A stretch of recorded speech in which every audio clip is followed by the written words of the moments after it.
दोस्तों, उषा रानी गुप्ता क्रिएशन में आप सबका स्वागत है। आप अपने सामने देख रहे होंगे कि मेरे पास कुछ पत्ती वाली सब्जियां छोटे छोटे डब्बों में मैंने लगा के रखी हुई है। ये माइक्रो न्यूट्रिशन है।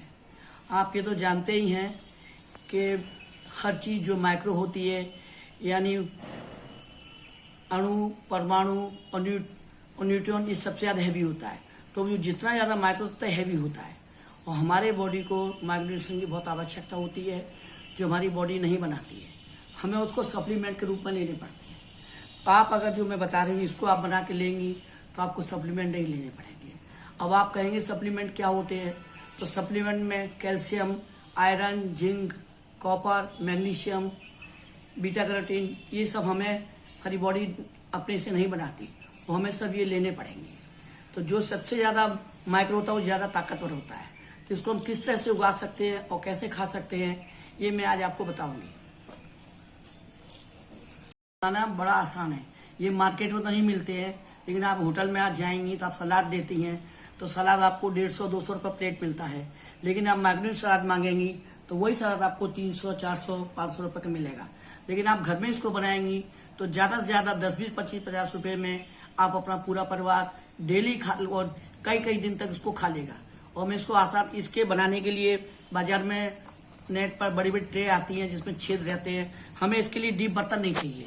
आपके घर में तो मैं हर चीज़ 0 बजट बनाती हूँ। तो मैंने नेट से कोई ट्रे नहीं मंगाई है, वो कई साइज़ की आती मैंने नहीं मंगाई है। तो आपके घर में डिस्पोजल में आजकल खाने घर घर आते ही हैं, तो डब्बे आते हैं। आप देख रहे हो मेरे हाथ में एक डब्बा है, ये डिस्पोजल खाने का डब्बा है। इस डब्बे में आप छेद कर लीजिए। आप देख रहे हो इसमें छेद है, तो ये छेद आप कर लेंगी तो इसको आप आसानी से उगा लेंगी। आप मेरे पास ये देख रही हैं, ये मेरा ये पालक है, ये मेथी है। ये आप जब डालेंगी तो पहले उसको पानी में भिगो दीजिए, जैसे मैंने ये पानी भिंगा हुआ है। दोस्तों, आप मेरा पूरा वीडियो देखिए। अगर पूरा नहीं देखेंगे तो कर नहीं पाएंगे और समझ नहीं पाएंगे, क्योंकि शुरू से आखिर तक पूरे में ही समझेंगे तब इसको कर पाएंगे। और मैं आपको उसका पूरा अच्छी तरह से एक एक चीज 1 बाय 1 बताऊंगी कि आपको किस तरह से उगाना है, किस तरह से कब काटना है, कैसे खाना है और कौन सी चीज में क्या क्या ताकत है, क्या क्या मैग्नीशियम, क्या क्या मैग्नीशियम, वो भी मैं चार्ट आपको सब बता दूंगी। और मैं वो चार्ट भी आपको व्हाट्सएप इसी में कर दूंगी फोटो, कि आप देख सकेंगे, आप बना सकेंगे। तो इसके लिए मैंने आपको मेथी का आपको बताती हूँ। तो इसके लिए जो भी बनाना है उस बीज को आप पानी भिगो दीजिए। भिगोने के बाद उसको पानी से निकाल दीजिए। उसके पानी को फेंकिए नहीं, तो इस पानी में पौष्टिकता है। धो के भिगोइए तो आप इस पानी को भी पी सकती हैं। इसको पी लीजिए, उसको फेंकिए मत। अब मैं आपको बताऊंगी कि मैं किस तरह से बनाऊंगी। मैंने आपको ये डब्बा दिखाया है, ये डब्बा है। अब खाद में हमें लेना होगा, ये मेरे पास आधी भाग कोकोपीट है 50% और 50% हमने कंपोस्ट लिया है। कंपोस्ट आप बाजार से भी खरीद सकती हैं, 10-10 से 20-20 रुपये किलो बिक जाता है, नर्सरी वालों में मिल जाता है। नहीं तो मैंने आपको घर में आपके जो वेस्ट निकलता है उसको बनाना मैंने बताया है। तो आपको मैं वीडियो डाल दूंगी लिंक में, तो आप स्वयं बना सकती हैं। अब इन दोनों को इतना नम कर लीजिए कि गीला। जब आप इसको मुट्ठी मारें तो मुट्ठी को गिर जाएंगे, आपके हाथ में लगा रह जाए। अभी 50-50% में दोनों को मिला दूंगी। ये दोनों मैंने मिला दिए। वैसे कुछ लोग इसको प्योर से बनाते हैं, लेकिन प्योर से बनाएंगे तो उसमें आपको माइक्रोन्यूट्रिशन कम मिलेंगे, क्योंकि आप उसमें कोकोपीट में उतनी ताकत नहीं होती है। हाँ, वो हल्का होता है तो उससे पौधा जल्दी निकल आता है, लेकिन उसमें उतनी ताकत नहीं होती है।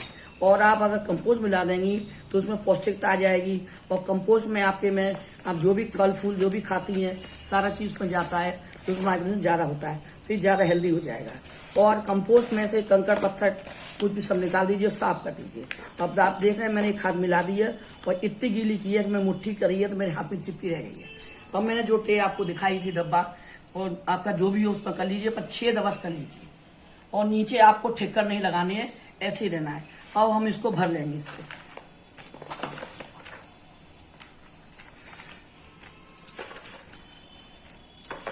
इसको थोड़ा हम खाली छोड़ेंगे। आपका डब्बा इससे पतला हो आता तो भी चलेगा, मेरे पास डीप है थोड़ा। और ये डब्बा मेरा देख रहे दूसरा डब्बा है, ये मेरा कम चौड़ा है, इतना ही काफी है। तो ये मेरा डब्बा ज्यादा गहरा है थोड़ा, तो मैं इसको कम भरूंगी।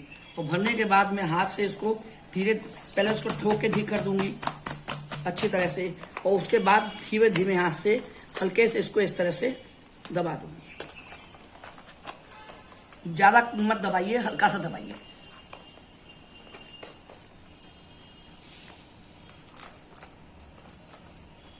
नहीं रुक। हमने इसको ठोके बंद कर दिया, अच्छे दबा दिया है। अब हमने जो मूंग मेथी भिगोई है इसको हम इस पर डालेंगे। इसमें हम इस तरह से डालेंगे कि पूरी परत भर जाए, एक के ऊपर एक होनी भी नहीं चाहिए और स्पेस भी नहीं छोड़नी चाहिए। स्पेस छोड़ेंगे तो माइक्रो नहीं होगी, एकदम पास पास निकलेगी, तभी वो पतली पतली होगी। आप मेरे डब्बे में देख रही हैं कितनी घनी लगी हुई है। तो इसको हम पूरी को इस तरह से बिछा देंगे कि पूरी भर जाए और कहीं स्पेस ना रह जाए, और बिखरा देंगे अच्छे से। मेरी मूंग थोड़ी थोड़ी कम हो गई है तो मैं आधे में डाल के आपको दिखा दे रही हूँ।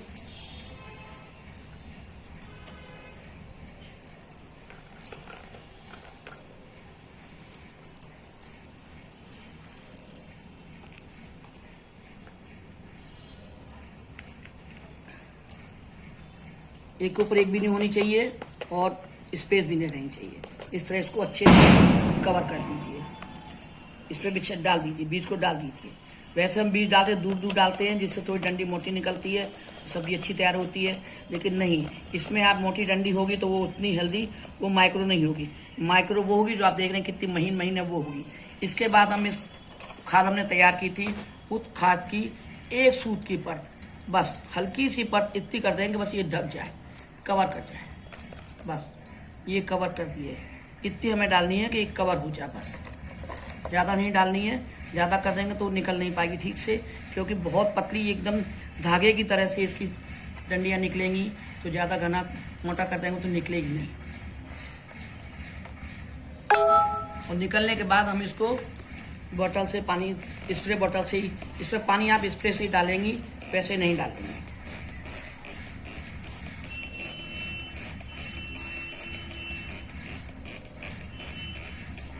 हल्का पानी डाल दीजिए। फिर आप डब्बे के अक्सर ढक्कन आते हैं तो उस ढक्कन से कवर कर दीजिए। और अगर ढक्कन आपका नहीं आया है, पॉलिथीन आई थी, तो आप पॉलिथीन से कवर कर दीजिए। आप पॉलिथीन से कवर करके रख दीजिए और आप देखेंगी कि तीसरे दिन इसका अंकुर निकल आएगा। चाहे पालक का डालिए, चाहे मेथी का डालिए, किसी का तीसरे दिन आपका इसका निकल आएगा और आपके अंकुर हो जाएंगे। अब इसको कब काटना है, ये मेरा तैयार हो जाएगा तीसरे दिन। अब जो तैयार है, अब आपने देखा कि मेरा डब्बा तैयार हो गया है। इसके लिए आपको एक चीज़ का ये ध्यान रखना पड़ेगा कि आपके घर में धूप आना बहुत ज़रूरी है। सुबह शाम की कम से कम धूप लगना बहुत ज़रूरी है। ये बिना धूप के नहीं चलेंगे। बिना धूप के अंकुर तो हो जाएंगे, लेकिन आधी आधी इंच एक इंच के मर जाएंगे। इसलिए आपके धूप आना बहुत ज़रूरी है। अब मैं आपको बताती हूँ, और ये एक हफ्ते के अंदर अंकुर होकर तैयार हो जाते हैं। मैं आपको एक चीज़ और दिखाती हूँ। अब मैं आपको ये दिखाना चाहती हूँ कि आप देखिए कि इसमें किस किस चीज़ के आप इसके बना सकती हैं और किस किस में क्या क्या न्यूट्रिशंस हैं।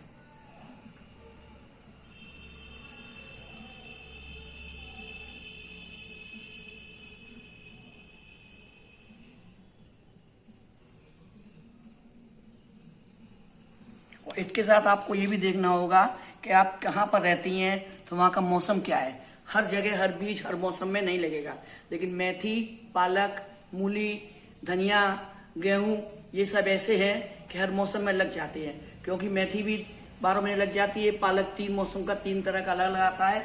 तो आप दुकानदार से कह कर लीजिए कि हमें गर्मी का दीजिए, बरसात का दीजिए, जाड़े का, इसका अलग होना है। बरसात 3 मौसम का पालक आता है, मेथी तो एक ही सारे मौसम में लग जाती है। गेहूं तो आपने देखा होगा कि जब नौ दुर्गा आप करती हैं तो गेहूं को आप बोती हैं, तो आप बाली पूजा में, दुर्गा पूजा में बाली का स्थापना करके बाली लगाई जाती है। हमेशा देवी मंदिर में बाली बोया जाता है। और बाली आप देखती हैं कि 9 दिन के अंदर कम से कम 9-9, 10-10 इंच की हो जाती है, बड़ी खूबसूरत हो जाती है। अब मैं आपको बताऊंगी कि एक हफ्ते होने बाद हम इसको किस तरह से काट लेंगे और एक बार में एक व्यक्ति कितना खाएगा। हम ज्यादा से ज्यादा एक बार में एक व्यक्ति के लिए इतने पौधे काटेंगे, बस इतने पौधे एक व्यक्ति के लिए काफी है। इसको हम धो के साफ करके खाने का आपके चॉइस के ऊपर है। आप इसको कच्चा खा लीजिए, क्योंकि मेथी हल्की कड़वी सी लगती नहीं, कच्चा खा पाते हैं बहुत से लोग, तो इसमें नमक मसाला डाल सकती हैं। इसको पीस के चटनी बना खा सकती हैं। अपने फ्लेवर के लिए आप काली मिर्च, नमक, नींबू डाल सकती हैं। पालक तो वैसे भी अच्छा लगता है। और गेहूं का चबा के आप नहीं खा पाएंगी, क्योंकि गेहूं का तो आपको जूस बना के पीना होगा, क्योंकि गेहूं की बाली थोड़ी टाइट टाइट होती है। और आपने सुना होगा कि गेहूं के जूस को ग्रीन ब्लड भी कहते हैं, कैंसर वगैरह वालों को बहुत ज्यादा फायदा करता है। तो गेहूं का जरूर बनाया जाता है। तो आप अपना देख लीजिए कि आपको किस मौसम में कौन सा मिल सकता है और किस तरह से आप इसको उगा सकती हैं। पर आप ये ध्यान जरूर रखिए कि धूप के बिना ये नहीं बनेगा। धूप आपको जरूर चाहिएगी। हाँ, गर्मियों में पूरे दिन की धूप में मत रखिए, ऐसे रख दीजिए कि सुबह की या शाम की धूप लगे बस। और बाकी सर्दियों तो पूरी धूप में रख सकती हैं। लेकिन अंकुर होने से पहले इसको डब्बे को जो मैंने तैयार किया है, इस डब्बे को 2 दिन छांव में रखिए, 2-3 दिन। और जब अंकुर निकल आए उसके बाद इसको धूप में ले जाइए और हल्की धूप में रखिए इसको, तो ये आपको मिलेगा। आप इसको खाएंगी तो आपको कोई भी सप्लीमेंट नहीं लेने पड़ेंगे, कैल्शियम आयरन के। सप्लीमेंट की वजह से इन सब की वजह से बीमारियां होती हैं, सर में दर्द होता है। आजकल आप देख रही हैं घर घर में थायराइड के, तो इसकी सारी प्रॉब्लम यही है। हम ये सब न्यूट्रिएंट नहीं ले पाते हैं, मल्टीन्यूट। तो इससे आपको खाने से आपको बहुत आराम मिलेगा और फायदा मिलेगा। तो आप लोग दोस्तों इसको अवश्य बनाइए और खाइए। और आपको अच्छा लगे तो दोस्तों को शेयर कीजिए। और पहली बार देख रहे हो तो सब्सक्राइब कीजिए। आपने मेरे वीडियो देखा उसके लिए बहुत बहुत धन्यवाद। अगला वीडियो लेके फिर से मिलती हूँ, तब तक के लिए राम राम।